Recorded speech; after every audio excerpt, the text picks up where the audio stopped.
नमस्कार. अनिल देशमुखांचा काळा बुरखा फाटला.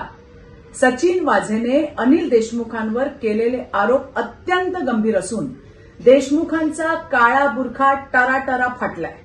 उद्धव ठाकरे यांचे सरकार सत्तेवर असताना पैसे मागितले जात होते असे सचिन वाझेने सांगून टाकलंय. याचे पुरावे गृह खात्याकडे त्याने दिल्याचं तथा तशा आशयाचं पत्र सुद्धा त्यांनी राज्याचे गृहमंत्री सन्माननीय देवेंद्रजी फडणवीस यांना दिल्याचं सुद्धा सांगितलंय. आमची मागणी आहे की याची सखोल चौकशी केली जावी. निलंबित असताना अनिल देशमुख यांनी पुन्हा नोकरीवर घेण्यासाठी आणि ते पैसे पवारांना देण्यासाठी 2 कोटी रुपये मागितले होते हे जनता विसरलेली नाही. सचिन वाझेविषयी बोलताना उद्धव ठाकरे यांनी भर सभागृहात त्याची पाठराखण केली होती.